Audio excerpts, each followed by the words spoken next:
Old Smokes Coffee proudly presents Non-Typical Nation. Holy smokes, guys. I think I just drilled the big one. Oh, yes. Yes! That is the deer. Got piles of pictures of that deer. Oh, that is a beautiful buck. This is what it's all about. The harder you work for that goal, that end goal, the sweeter it's ever gonna feel. That happened quick. Holy man, that looked like a really good bull. Pound it, man. Yes! Yes, he's down! He's down! Oh, baby! Oh, baby! Let's kick it off, guys. Here we are with a brand new Non-Typical Nation podcast. I am back with Aaron from Tactacam. Welcome back, Aaron. Thanks for cutting some time into your busy schedule to do this with me. Yeah, man. Thanks for having me. I'm glad we could reschedule on short notice this time instead of these meetings are popping up like crazy. We're in the middle of our busy season, so anytime I can get an excuse to carve out time for this is good. Well, you know, and we were trying to do it for late August, and it was looking all right. And then August 25th came, and that's when our season comes. And then everything went haywire. We were hunting here for a few days, and then I left to Saskatchewan. And I was doing some bear hunting for a few days with one guy, and then I went to a different outfitter, and we did some moose and deer hunting. So it was busy. We did some waterfowl hunting this past weekend, and now we've kind of got an open schedule for a few days. So it worked out really nice. I was just saying before the recording, looks like you got a beautiful spot there behind you, sun shining, you got some trees. So you just moved out east, is that right?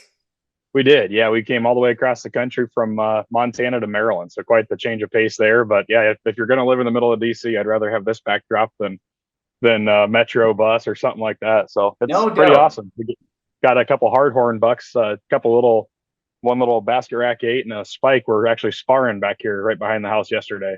That is super cool, man. Just to have a few critters roll through, you know, whether it's a little deer, a fawn, a doe, whatever it is, it's just nice to have them there. It's good for the soul. It is. It kind of makes you forget about the traffic jam. It's just out of the driveway. So That's right. So Aaron, you know, some folks may have listened to the last podcast we did with you, but just give everyone a lowdown of, you know, what your role is with Tactacam.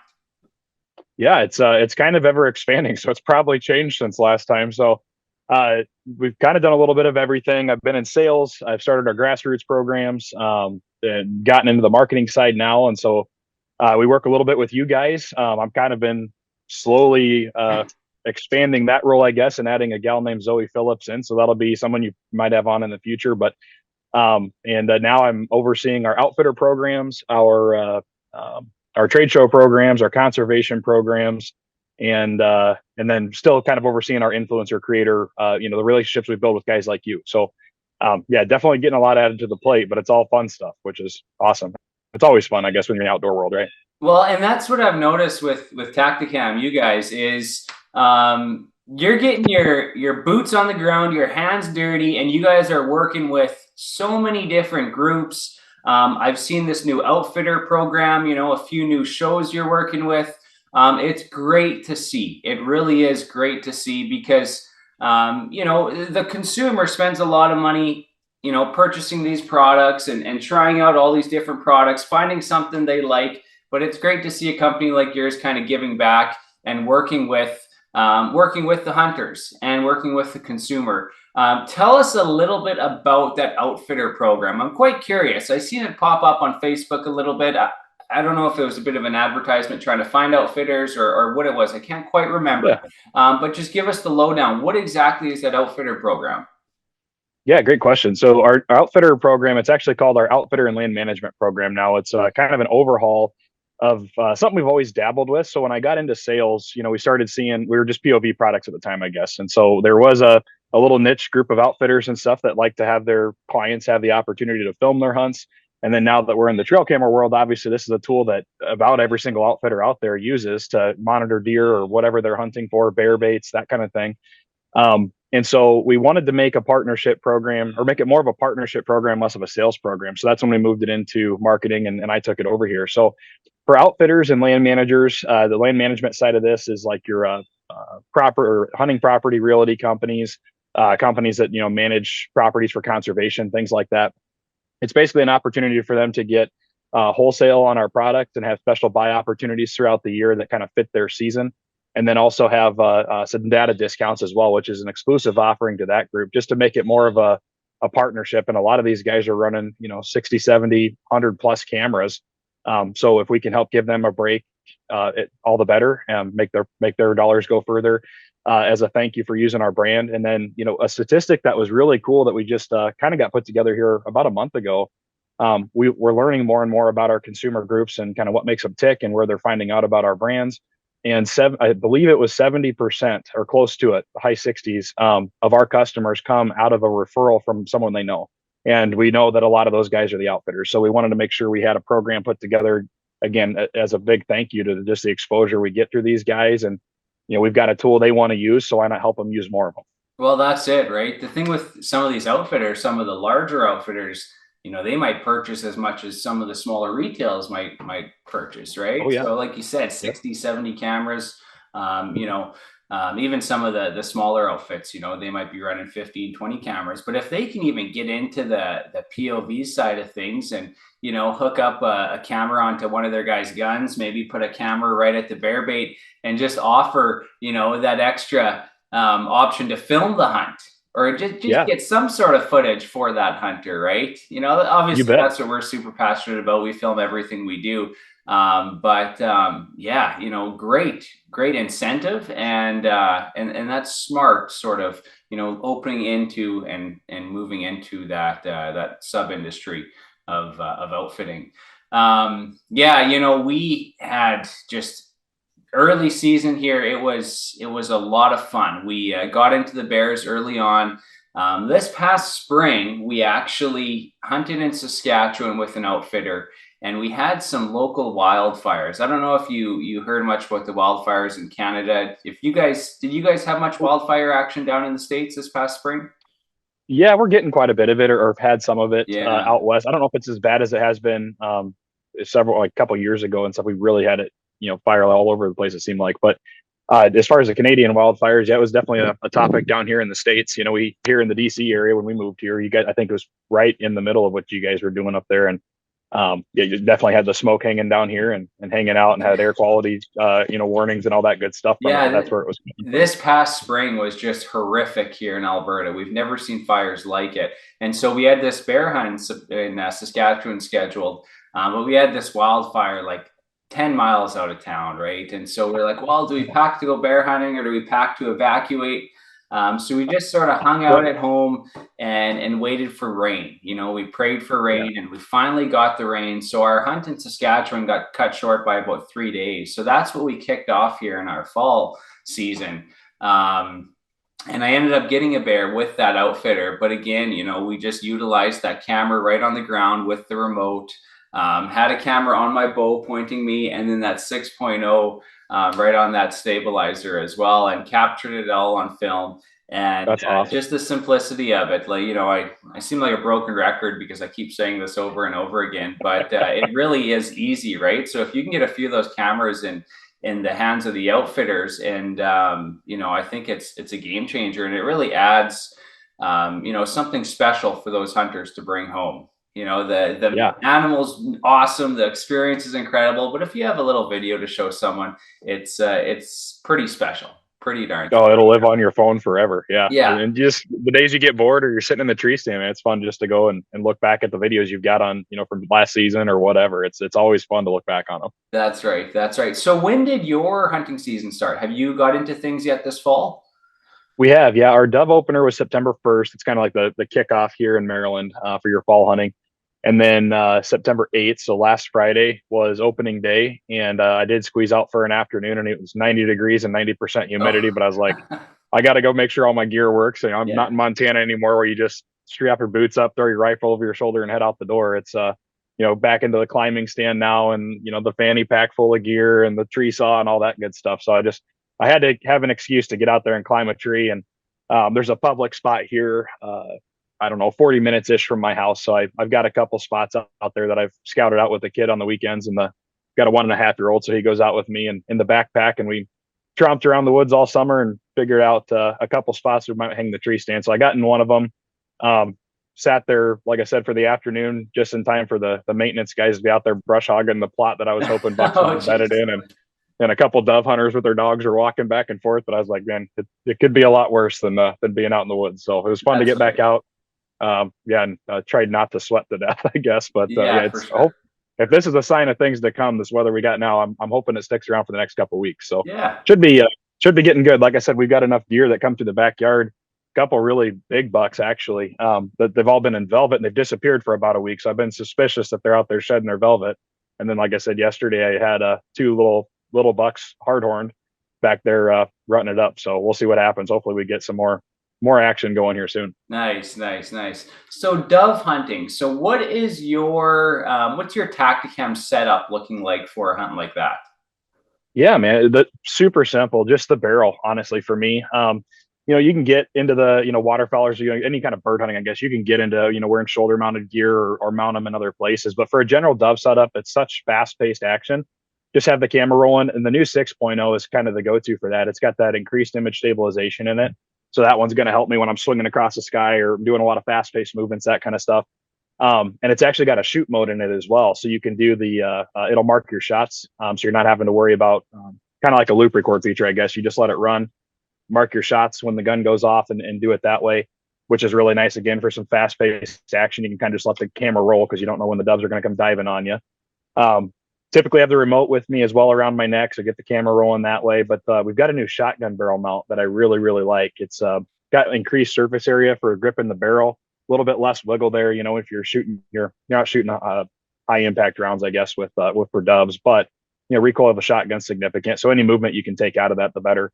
But yeah, so the new shotgun mount, really, really liking that. And the 6.0 are my go-to, and then the remote makes it handy. Yeah, right on, man. That's awesome. And I gotta say, just the quality of the video that 6.0 records is quite incredible. I don't think I mentioned it to you, but our newest season, which went to air on Wild TV this past July, we released the first 6 episodes, and then in Q4 here, we're releasing the remainder 7 episodes. When we do our commentary, so we always have a commentary before each segment. So it's just introducing the segment essentially, right? So at the start of every episode, I'll say, hey, we're hunting here. This is sort of what's unique about this hunt, yada, yada. And what we do is I have one camera on me, and then I always have a side angle camera. And what we did this year is we incorporated the Tactacam 6.0 to capture all of that side angle view for all of our commentary.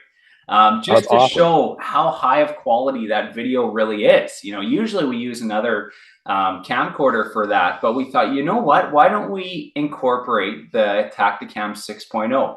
The quality is incredible. And so we tried it, and it turned out perfect. So all of the second angle commentary for every episode we released this season is filmed with that Tactacam. And so I gotta say, for a point of view style camera to have that high of quality video, it's pretty incredible. So you guys got something really good there. We kept getting hammered with the question, when are you guys going to come out with 4K at 60? And it's like one of those things for 90+% of our hunters, the average Joes, like, people don't realize it. We might have even touched on this in the last podcast. I touched on it a lot, I feel like, in podcasts, but 4K is kind of a pain in the butt if you don't have the tools to utilize it, or you're not putting it on TV, or your computer's not set up for it, whatever. And we just kept getting hammered. But a lot of guys that are in this filming stuff, and I think inspired a lot by, you guys are bigger creators. Everybody asked for that 4K at 60. So I'm glad to see it in there. And you're 100% right. It's you can utilize that camera now for so much more. And we had a lot of guys do it with the 5.0s, the 4K at 30. And I utilize it for my own personal. I got like a little small YouTube channel that I do all my own videos on, just to have an excuse to edit stuff and throw it in there. But it's a great little camera, and that 6.0 kind of takes it to the next level with that footage quality. Yeah, without a doubt. And so, like the 5.0 and the 5.0 wide, those were now replaced with the Solo Extreme. Mm-hmm. So anyone filming with that FTS system, the Solo Extreme is the camera for that one, eh? Yeah, yep, that Solo Extreme is perfect for that. Yeah, and it was kind of a way to consolidate. You know, we had the 5.0 out. We knew we were going to have the 6.0 to kind of take over the flagship space. But with the change in shape, you know, your FTS becomes obsolete. So it's like, how do you accommodate for that? And we had the fisheye out at the time, the 5.0 and the 5.0 wide. So now we're into 3 different other POVs that guys could use. So we just took them all and smashed them into one. So you got your waterproof feature and your loop recording from your fisheye that were the best features for that. You got the wide angle lens adapter you can screw on or off depending if you want to change, you know, to a wide angle or a regular Tactacam view. Yeah, and then all the features everybody loved out of the 5.0. It's just kind of the all-in-one camera. Yeah. So you mentioned the waterproof housing. So we filmed a couple fishing episodes this summer, and it's something we've never done before. We've never dabbled in the fishing stuff, and we did a couple incredible fishing trips. One of them was in Lac La Biche, Alberta here for big walleye, and we caught some great fish. And what we actually did, so we had a Tactacam at the front of the boat with the wide angle lens, the Solo Extreme. And then when we would release the fish, I had the Tactacam on a tripod or just a handheld one, and we put it under the water and it got the release of that fish. Oh, it's awesome. It looked incredible. So we got some great shots of some big walleye swimming away, one big pike, and it worked out really, really well. And so that was the same camera that we filmed at the front of the boat with the wide angle that we used to catch that release of that fish. And that's that Solo Extreme. And you know, that's the awesome. quality of that was great too. So just some cool extra shots that we're gonna incorporate into the episode. Now, is the 6.0, is that one waterproof as well? It is, yeah. So we that feature went over good enough with the fisheye line. We had a lot of requests for it with the 5.0, and really your 5.0 with the weatherproofing that was built into it, it can handle quite a bit, you know, and kind of some abuse with the water situation. But just having a true waterproof camera was important to people. So yeah, we put it both in the 6.0 and on the Solo Extreme. They're both waterproof now down to 30 feet. Nice. Wow. Incredible. Yeah, it was super cool because it's footage that we've never really captured before. Mind you, we haven't done much fishing stuff, but it worked out really, really neat. So the Tactacam, you guys had that fish eye model that was designed specifically for fishing. Is that something you're still doing or no? Or is that replaced so it's been discontinued? Yeah, it's been totally replaced by the Solo Extreme. Okay. We still have a handful out there. It's a true built-in like wide angle camera. So one of the features that came over into the Solo Extreme from the fisheye was the screw on or off different lens adapters. Yes. On the fisheye, you know, we wanted to optimize something that, you know, GoPro and Garmin and a whole bunch of other companies kind of make action cams that fishermen use like crazy. And we just got enough, I guess, requests for different features they'd like to see in a true fishing camera. And we tried to do that with our fisheye. So it's got a built-in 120-degree field of view lens, which is really the biggest advantage to it. But the way they set the focus up, it still captures, you know, a bass hitting a topwater lure and all the action that is, you know, important to a sportsman or a fisherman. At that real distance depth versus like your true like super wides like a GoPro or something where it still makes it look further away than it is and you don't really capture the true splash and that kind of stuff. But the lens designs on there, you can actually screw two adapters on. One narrows it down to 90, which gives you more of like your Solo Extreme view, and then one widens it out to 180 or 170, I think, if you want to get like if you're on the front of a boat, for example, and you just want to capture all the action side to side, you know, you could do it that way as well. So the fisheye was unique, and I really enjoy them for all the wide angle stuff now. You know, with the 5.0 wide, it was discontinued prior to the fisheye. So if I need a wide angle for anything, I go to it. We see a lot of waterfowlers use them for duck spreads and decoy spreads, that kind of thing, or behind the blinds. Fishermen like crazy are using them on the front and back of the boat. Kayak fishermen, it's a really popular camera there.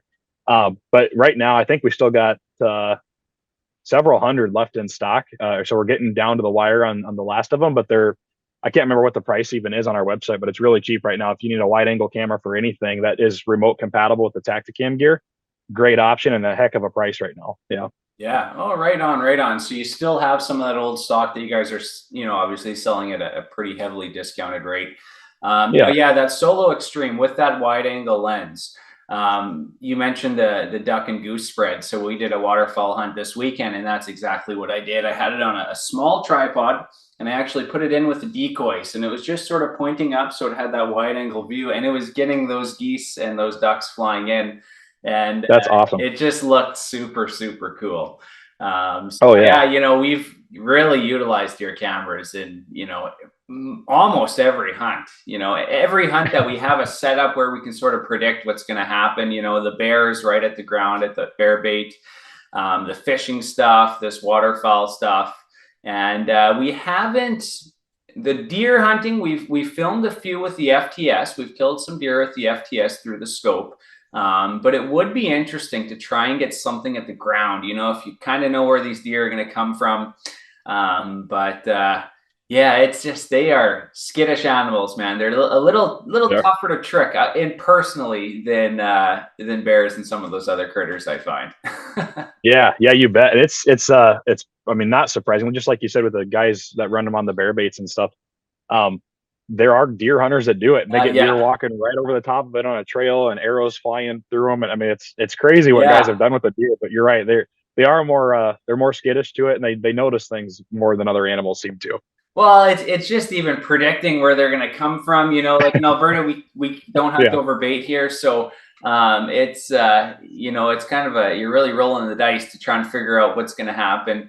But another one too, the turkey hunting this spring.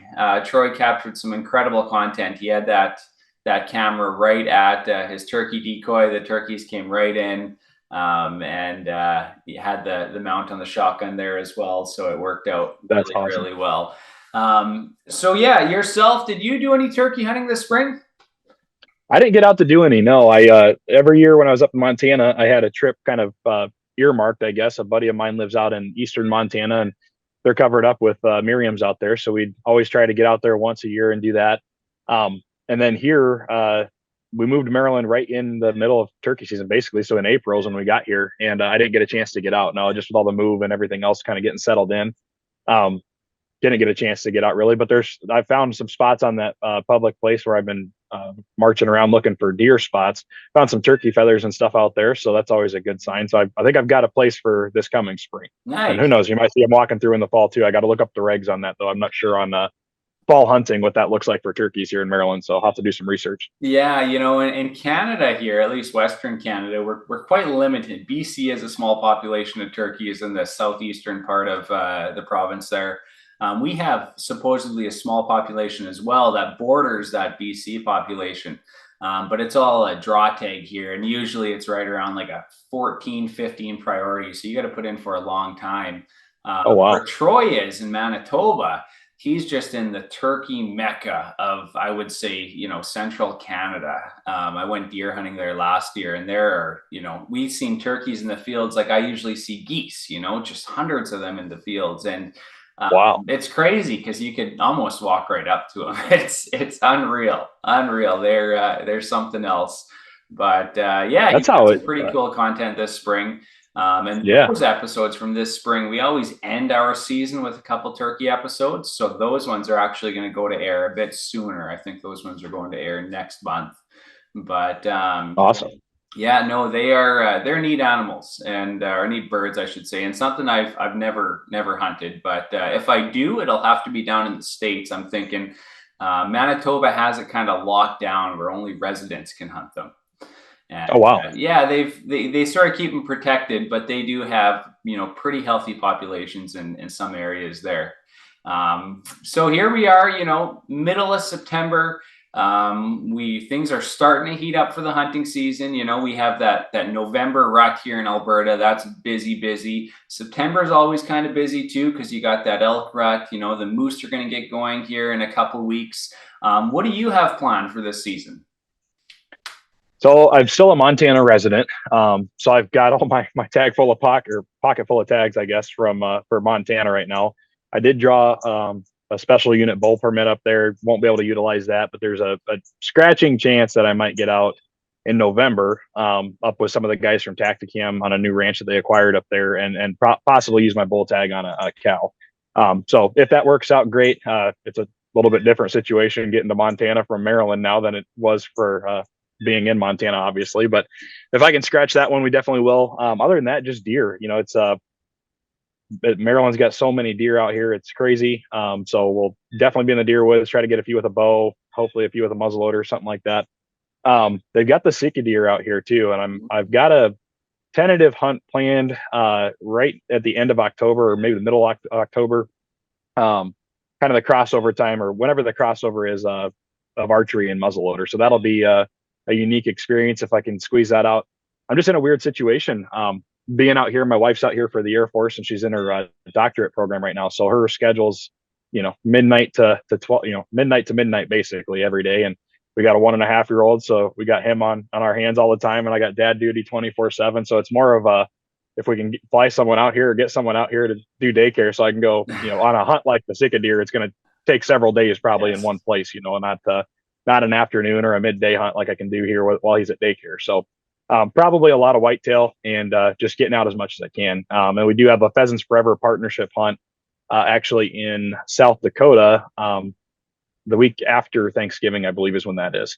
So we'll probably end up be up in South Dakota for that. But we grew up in Iowa, so I'll be able to fly me and the kiddo out there, leave him with the grandparents for the weekend and then go up and do that. So that'll be a change of pace for sure. And like I said, if I can squeeze that elk hunt into that one, I'll try to make that trip happen. But otherwise, a lot of whitetail. Well, that's it, right? Like it takes time, right? And, we're lucky in Alberta because we have a general bighorn sheep season.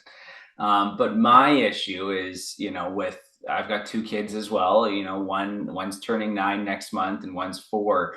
For me to leave for like 14 days, man, it's tricky. I do a lot of these sort of 5 days, 6 days. I was in Saskatchewan for 10. That's one of the longer ones, but 2 weeks, man, it's pushing it a little bit right now, right? At this stage of my life, those longer hunts are a little tougher to do.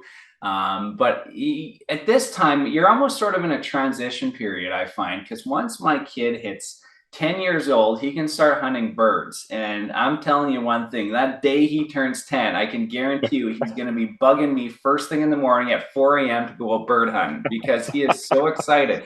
So that's going to open up a whole new chapter. And I'm really excited to see, what happens then. They grew up with me filming my hunts and filming them out in the bush. And I never push it on them. I never, ever push it on them. If they want to go home and they're done fishing or they are sort of tired of hunting for the day, we go home. I don't want it to get to a point where I have to force them to do it. But they both seem to love it. And it's very, very exciting. And, your youngest, you're at 1.5 years, right? I think what you said your kid is right now. Yeah. So, once you get to that like 3 or 4 and they can walk a little bit more, that's sort of what I found when mine would start coming with me. But Jackson, so my oldest, he turns 9 October 21st. And I'm going to bring him. I scheduled a duck and goose hunt in Saskatchewan. And so I'm going to bring him along on that. But he can't hunt till he's 10. So he can go and retrieve birds. He can see what it's like to get up at, 4 or 5 a.m. and get the spread set out.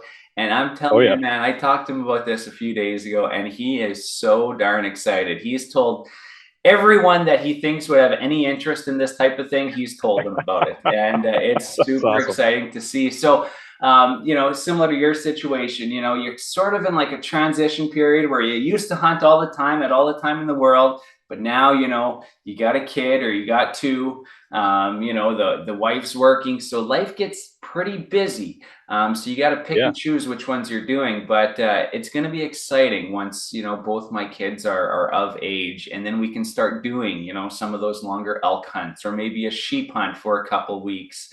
And it's just a brand new chapter and something to look forward to. But that's life, right? Things are always changing, always evolving. And there's always something to look forward to. And as long as you have something to look forward to, man, I think life is great. As soon as you lose that, man, that's my biggest thing. You always got to have something on the horizon, whether it's a hunt planned or whether it's an anniversary or something to look forward to. And it just, keeps life positive, life good. And that's the special thing about the kids right now is, you can't do these longer hunts and you gotta, got to put a few on the back burner. But man, once they get old enough, there is a lot of fun to be had. Oh, you bet, man. I'm excited for it. And I'm excited as much as he likes to go out. You know, I've got one of those Kelty, backpacks that you put for the kid in. sure. Yeah, I ran the same thing on my youngest a couple years ago. Yeah, and he didn't like it when we were on a cross country skiing tour. So we were snowshoeing. My brother and his girlfriend or wife now were up for Christmas. And so the first time I ever went to go put him in it, we were out, and it was cold in the snow, and he's all bundled up in his gear, and he just like hated the backpack. He wanted to be strapped to mom on like the other carrier thing. Yeah. And so I was kind of like, crap, is this not going to work? And but man, out here, if I leave the house without that backpack on a Saturday or Sunday when he knows that we're going to go do a hike somewhere, he just like freaks out. He's like, no, dude, we got to get the backpack. I want to go.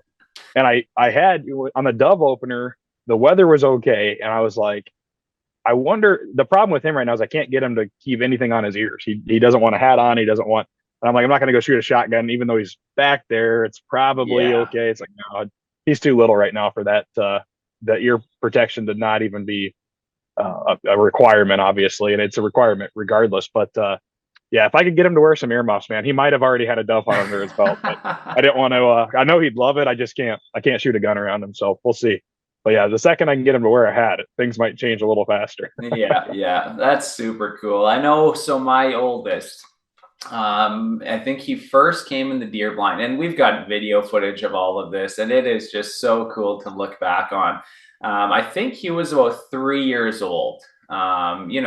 We would cruise around and cover. There's a lot of back oil lease roads, forestry roads, abandoned roads and stuff like that we cover ground for, to look for bears and stuff in the springtime. There's just hundreds of them around here, and it's great for the kids. You get out, you see a few different critters, and we always did that. But actually, you're sitting in the blind or doing some walking. I think he was about 3 years old when he came, and yeah, we just captured some really cool footage. We've seen a few deer. They all smelt us, or they knew we were there, and they didn't stick around long. But just the excitement in his eyes when he seen them, it was pretty special.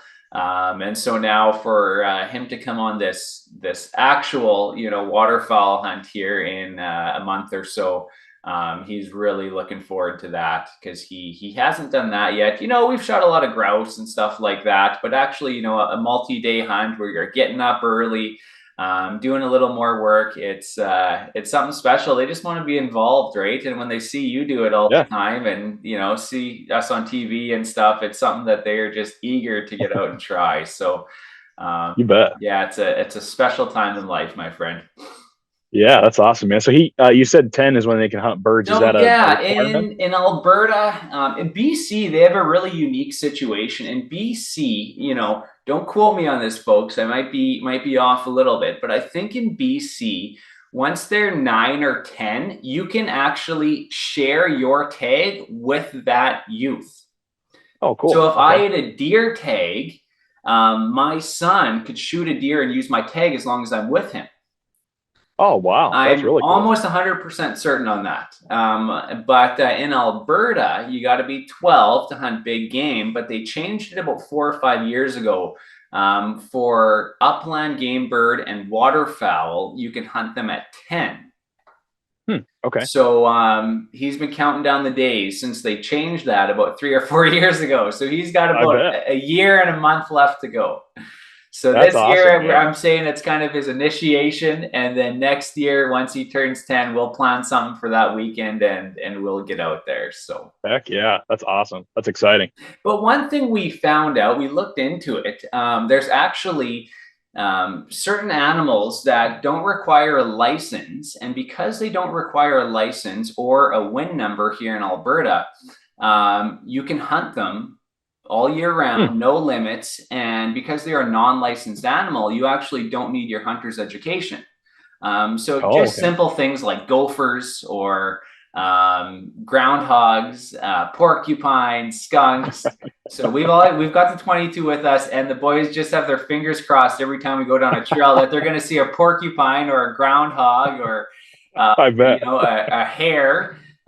So every time I'm by myself, I see all these critters, but they haven't been lucky enough to see one yet. But once we found out about this about 4 or 5 months ago, there's a list of these animals that are non-licensed animals, and because they're non-licensed animals, you don't need a hunter's education course. So so they've been eager to find a target, but we haven't yet. That's cool.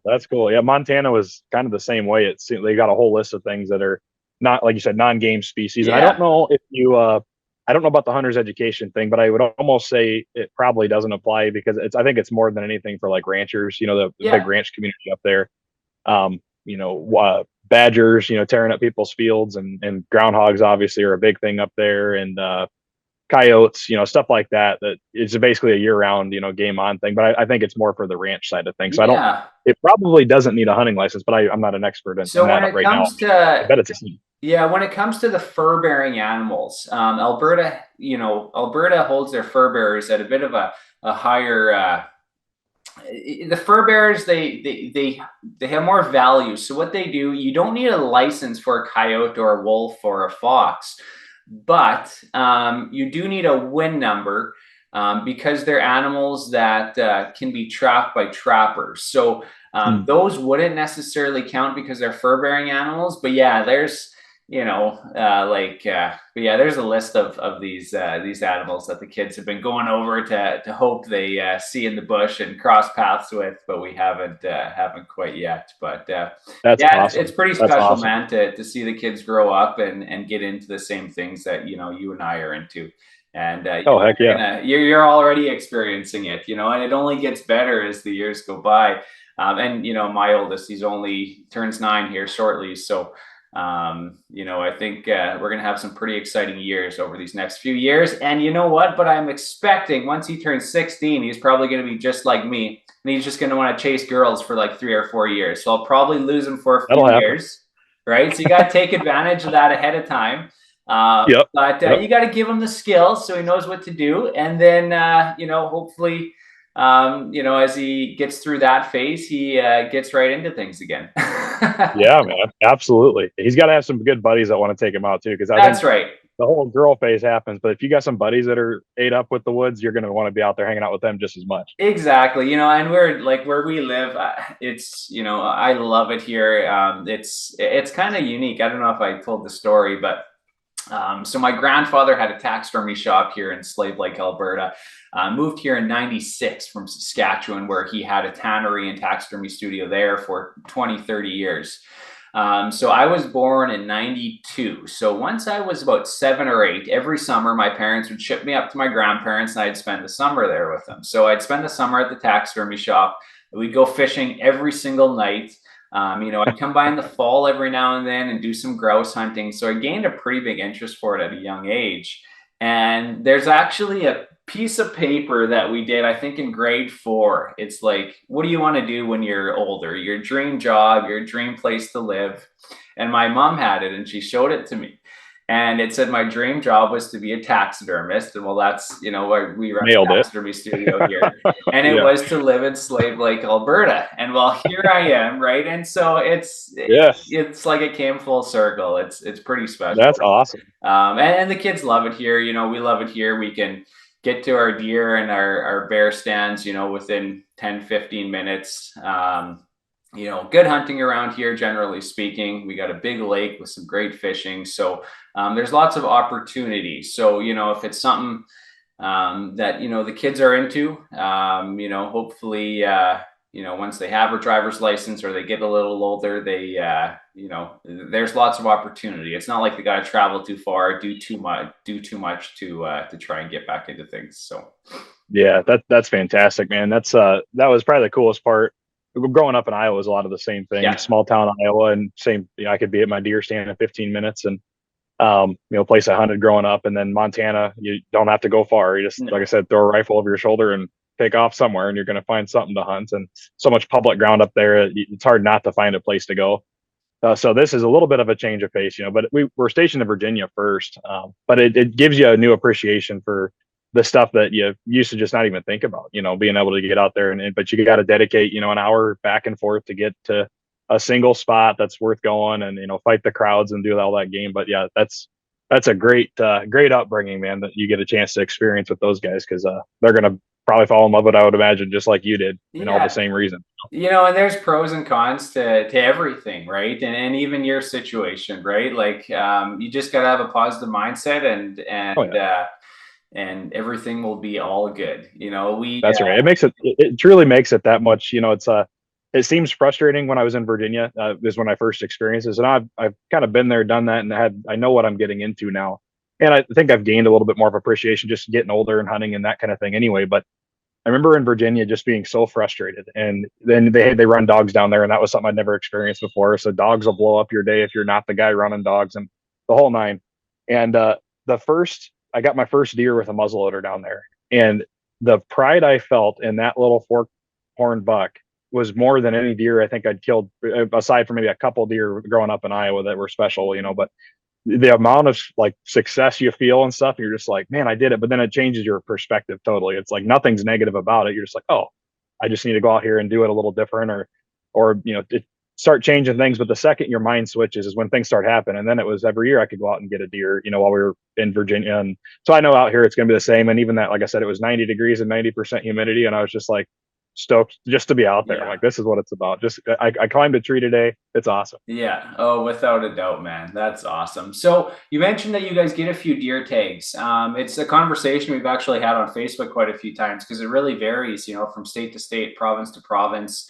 Some people agree with, how much the ministry gives out. Some things they should do less, some things more. What does your state give out for buck and doe tags? Yeah, so Maryland does it by your license, and Virginia was the same way. And then Iowa and Montana, they're both like actual physical tags in your pocket kind of thing. So Maryland does it where you can kill $2 a year this is for whitetail, and it applies pretty much the same for sika deer as well. You can kill $2 a year with one with archery equipment and one with gun equipment.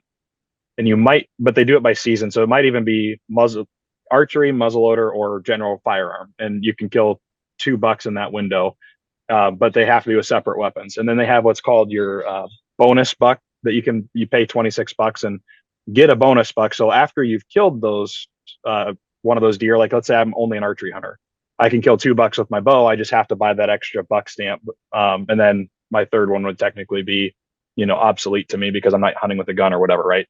So it's all by the season. You can get a buck with each method of take, I guess, if you buy that bonus buck tag.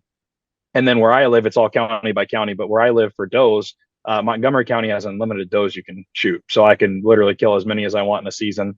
I think certain areas have different. I've got a screenshot on my phone to make sure I know what I'm doing when I head out in the field, I guess. Sure. But it's got Montgomery County has unlimited doe tags, so you can just have at it basically with does, and they've got such a population of deer. But it's so much city stuff like this and private ground and stuff. I think more than anything, it's like trying to eliminate some of the car deer collisions if they can help it. Well, that's what I was going to ask. Is it because there's so many deer, or is it because there's so many people?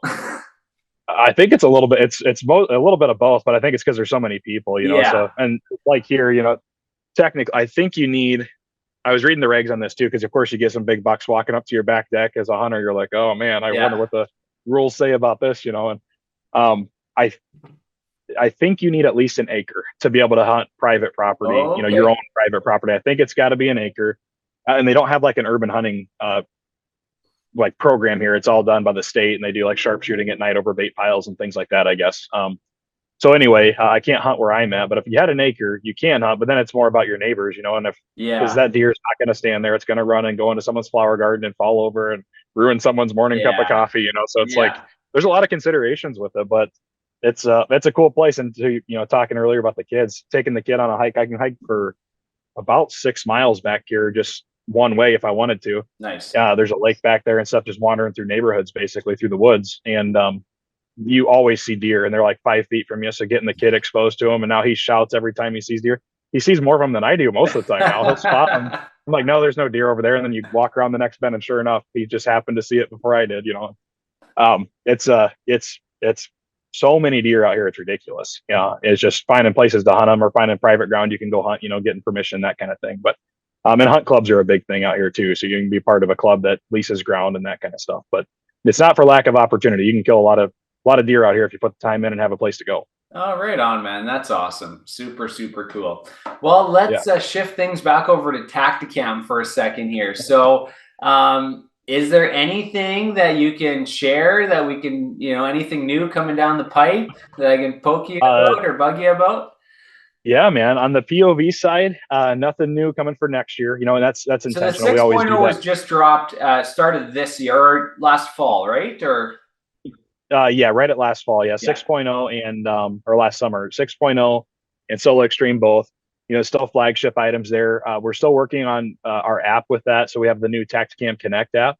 You're going to see a lot more new features in that coming in as we kind of keep consolidating, keep working on the app. The video editing feature in there, I'm most excited about, because that's, guys get out there and they film their hunt. Now they're like, what do I do with it? Or, what program do I need? Or do I need to pay for a subscription one, on my computer or whatever?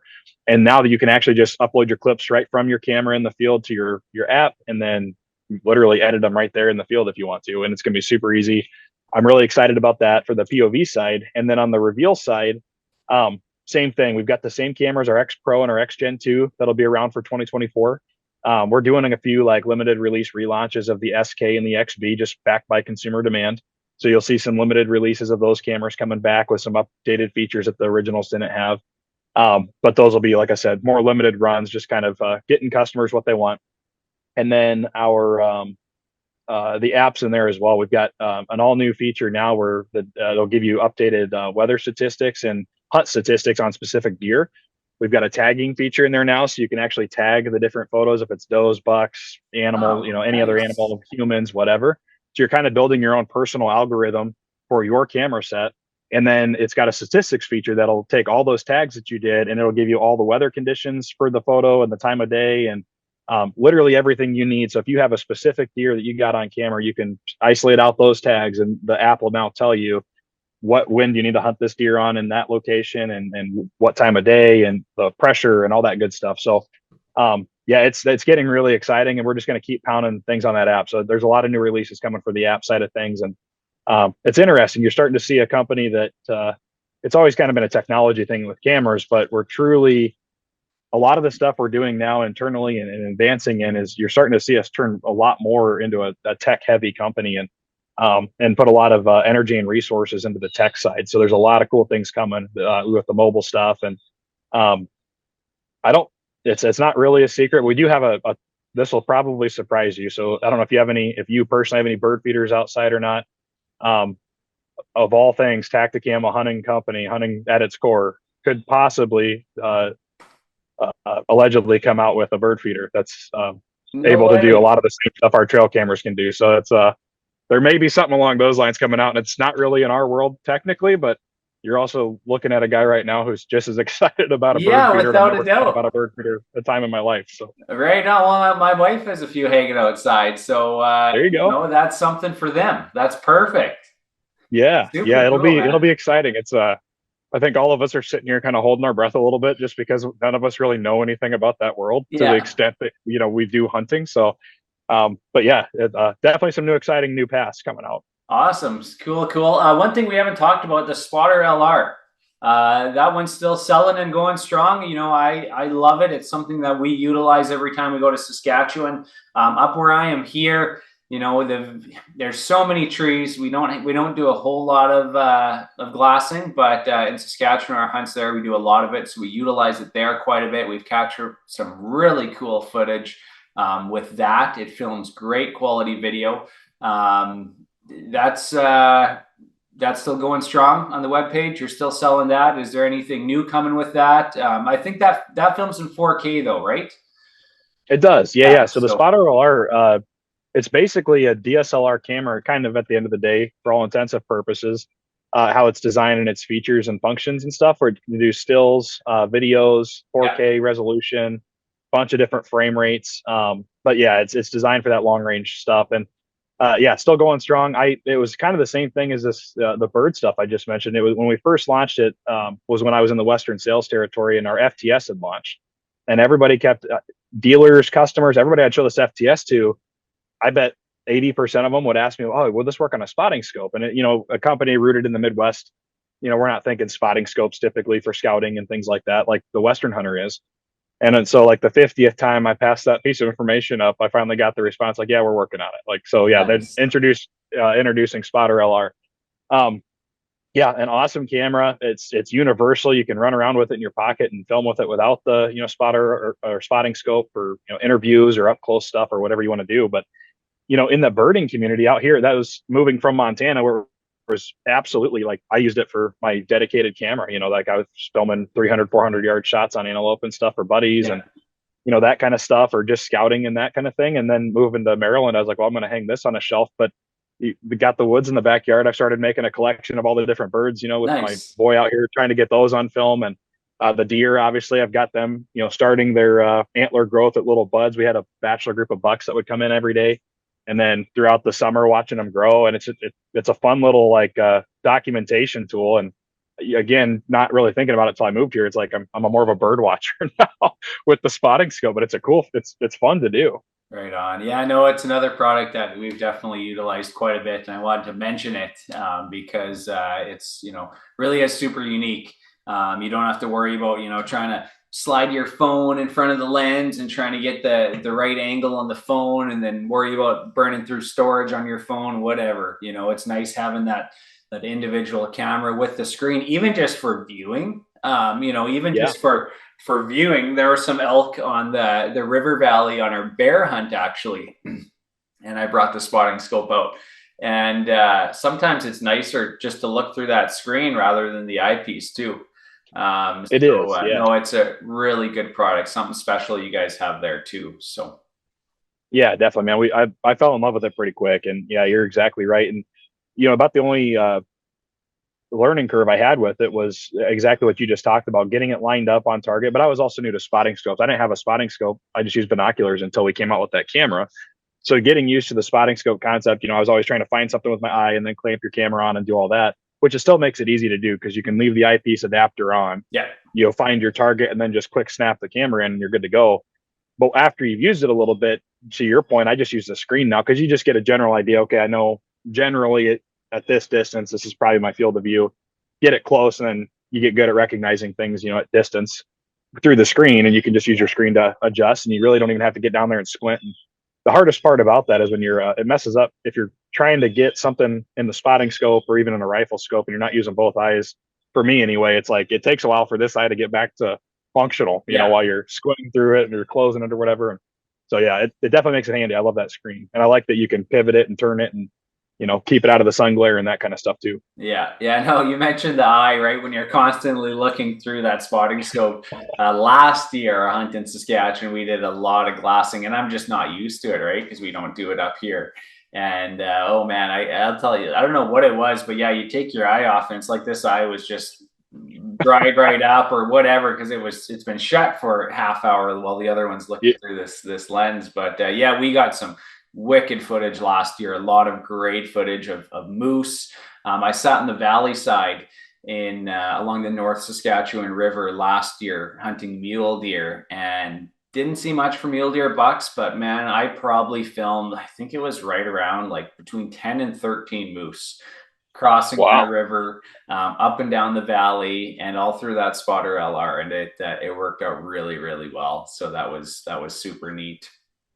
That's awesome. Yeah. And, it's kind of the same thing with anything looking through glass, FTS included, but you get a good spotting scope on there and it makes a good difference, especially at like low light stuff too. I've noticed, where you're using the zoom on the scope itself instead of the camera zoom, the clarity on the glass definitely helps. Yeah. Cool. Awesome. So you guys do a lot with some different charities and foundations. What are some different ones you guys work with? Yeah, I mean, unique to your neck of the woods, we were with them for a while, 5 years ago, probably 6 years ago, and we just picked up we're partners with them again, the Canadian Wild Turkey Foundation, or our federation. I can't remember what their F stands for, but anyway, we're partnered with those guys again, and we'll be at all their events. So you'll be able to find Tactacam products there on the fundraising raffles and auctions, and have a bunch of our Tactacam team guys and gals kind of our boots on the ground field experts. They'll be at those events as well. And then we've got here in the States, you got NWTF. We got Rocky Mountain Elk Foundation, we're preferred vendors with now. Pheasants Forever, Mule Deer Foundation is right on the cusp of a partnership as well. Ducks Unlimited, we're gearing up and in talks with those guys. We're partnered with Delta Waterfowl. You name it, we've probably been partners or are partners or support it. You know, and we've got a ton of like local level ones as well that we support with our conservation support programs. Just tons and tons and tons of them. And you're going to see more. We're building out our new website. Right now, it should launch actually here in October. So we're actually merging revealcellcam.com, tactacam.com into one. So you'll be able to find all of our products, shop in one place, not have to worry about remembering websites. And for your side of things, it'll make it nice too. Yeah. But as far as that goes, we have a conservation kind of an outreach page now that you'll be able to actually see the support that Tactacam does, you know, hundreds of thousands of dollars on our products get raised every year for these organizations and go right back to their missions and boots on the ground. And with a lot of these organizations, especially in the reveal space, we're getting more and more of the organizations utilizing the tool itself for their projects that they do and monitoring, you know, new wildlands they acquire and, you know, showcase habitat projects and, you know, document over the years of, you know, how many new species show up and things like that. So we're getting a lot of program involvement as well. You know, the Million Duck Project from Delta Waterfowl, you'll see us probably a part of that. Mule Deer Foundation is gearing up right now to showcase a lot of their, you know, the road over or underpass projects that they do to showcase wildlife utilizing those. Yeah, just a lot of really cool stuff. And now we'll actually have a page on our website where we can showcase all this stuff that our partners are doing and how Tactacam is being involved with it and the amount of money that's being raised and going straight back to those organizations, that kind of stuff. Yeah, that's awesome. It's great that you guys do that.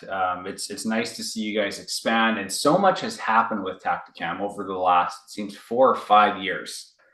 Oh yeah, it's exploded, man. We went from with the launch of Reveal, really. I mean, we went from like 50 employees up to I know we're over 350 now. So it's just It's exploded. Wow. Yep. And so and all in-house customer service. So warehouses in the States right now? Yeah, we've got 2 still. Caledonia, Minnesota is kind of the original headquarters, and we still have some warehousing stuff there. The majority of the actual product shipping, though, is coming out of Decorah, Iowa now. So Iowa is where I'd say the real warehouse is, but we've got 2. Yeah. Nice. Right on. Well, that's awesome.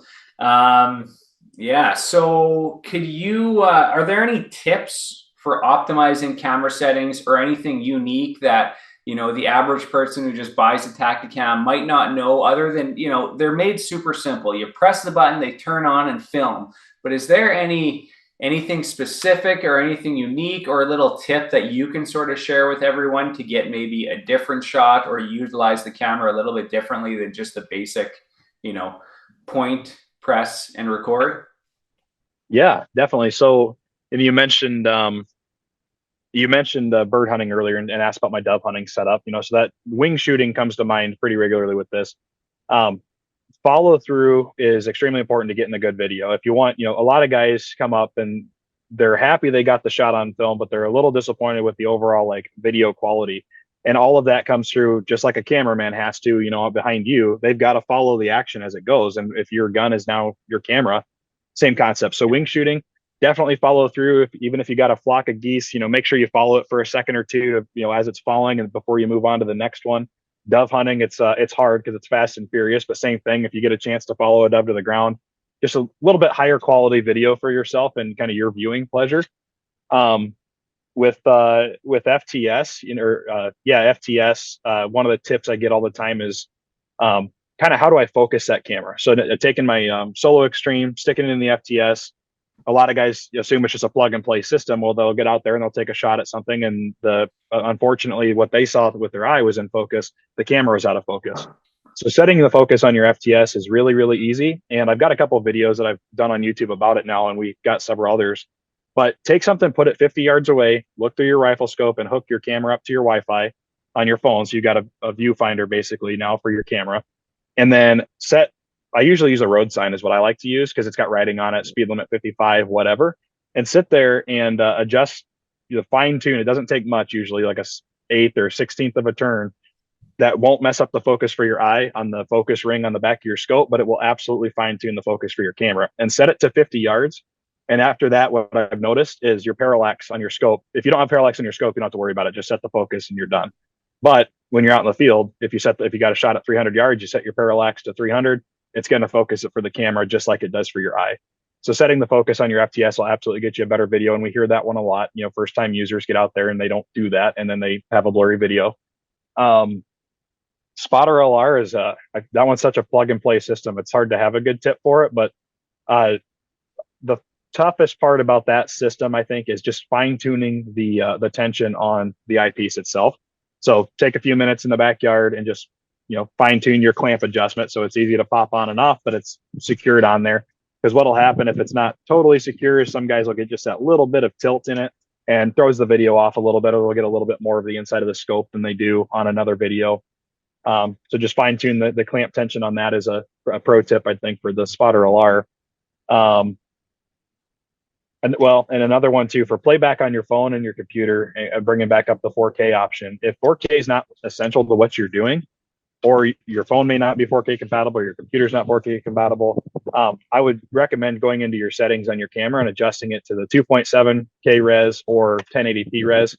1080p is still, for most cases, industry standard for HD on your TV. So it's going to look awesome to you. You're not really even going to notice the eye difference for 99% of people, unless they need that 4K. But that'll eliminate some of the playback issues we get. If someone's on their phone and they're wondering why they hear the audio, but they don't see the video, or they see the video but don't hear the audio, 9 times out of 10, it's just a playback speed thing where your phone's compensating for it. So that's more of a technical tip, I guess. But that one is something we get a lot. And I tell a lot of people, or at trade shows, I'll get their camera and adjust it down to 1080 for them, and they eliminate that issue. That's a great point to make. Like this podcast, I'm only filming in 1080p just because, an hour long in 4K, it's a giant file, right? Now our TV stuff, we film in 4K because sometimes we might want to zoom in or cut certain frames out of that individual frame. But for most people who are posting on social media, which I don't think you can post in 4K, I'm almost certain you can't. The option to film in 2.7 or 1080 is going to be perfect. That's going to be just fine. And then if you're in the field and you want to transfer that onto your phone, like you said, that 1080p file, man, that's going to transfer in about a fraction of the time that 4K one will. And that's got nothing to do with the camera. That's just because that 4K file is so large. It's so large. It is. So good point to make, right? Yes, they film in 4K, which is incredible. We film in 4K for our commentary and stuff. But, if you're just putting it on your phone or throwing it up on social media, that 1080p is still going to give you that crystal clear video with great color, contrast, and everything else. So I'm glad you made that point. Yeah. That one, we do get it. We don't get it a ton, but you'll get a lot of customers that call in and they assume something happened with the camera, or that the camera didn't record the file, or, and content creators as well. A lot of them, the first time they use a Tactacam, they might run into that on their phone. And so first thing I do is have them just go plug the SD card into a computer where it's a little bit more robust and it can play it better. Usually that's the issue. Yeah, those 4K files are gigantic, which is great for a video editor. But if you're an average Joe that doesn't video edit, it's a cool option, but it's not needed, and it runs the risk of giving you some technical difficulties. Yeah.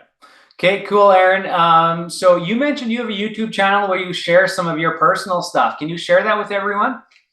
Yeah, I can. Light the Fire Outdoors is the name of the channel. So you'll see all my hunts on there. I started it basically to showcase my hunting adventures, and it's one of those like cringy things. You look back on some of the things I did in college and thought was cool and stuff. But I think I've always had. When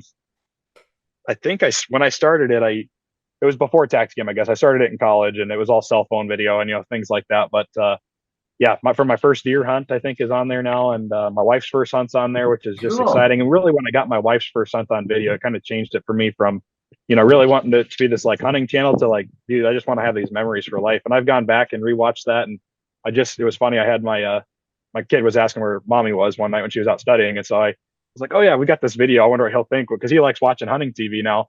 And so I was like, I wonder what he'll think when he sees mom and dad up on the screen. And he was just like captivated watching, mom go shoot her deer and stuff. So yeah, and I've got a pile of it. The problem now is finding time to edit with all the extra stuff that we're doing. So yeah, I think 3 work. Seasons left to go through. So I got a lot of work to do. Yeah, the editing is takes longer than the filming, right? The filming a lot of times it's not easy sometimes getting some of those kill shots. You guys have made it a lot easier. having a gun on the bow or on the rifle or whatever. But you know, that's one of the tougher parts, is getting the kill shot on camera. But once you get that, then the real work starts, you know, editing it down and getting it into something that is digestible for the average, you know, consumer. Now, Tactacam, you guys keep things super simple, man. People can find you on Facebook, Instagram at just Tactacam. Webpage, that's just Tactacam.com. That's it. Yep. Tactacam.com. Super easy. Okay, fantastic. You know, the Canadian consumer, you know, they can find Tactacam at their hunting retailers and online. They can also order online, right? Yeah, definitely. Everything's available online. We're getting more and more retailers all the time in Canada as well. So there's several like mom and pop level shops that carry them. Cabela's Canada carries them, I know, specifically for big bucks. And then I think Canadian Tire as well. You can find them there. Oh, Canadian Tire now. Wow. Awesome. Yeah. That's great. I love that store, man. They got everything. Yeah, that's awesome. I need to get to one. But we only went to Canada twice while I was up in Montana, but I wanted to check them out. I've heard they're a great store to visit. Yeah, for sure. Kate, fantastic, man. Awesome. Well, thank you so much for taking the time to chat with me today. I hope you find some time to get out in the bush, whether it's with, you know, your son or yourself. You know, have fun, take a breath of fresh air and enjoy yourself when you're out there. You know, I'm going to be following along with your videos, and you know, I'll send you guys those photos as we knock some more critters down and capture them on film with the Tactacam. Awesome, man. Sounds good. I live vicariously through your photos, so please send those over. Awesome. Okay, man, thanks so much for doing this. I appreciate it big time. And thank you guys for listening and watching another Non-Typical Nation podcast.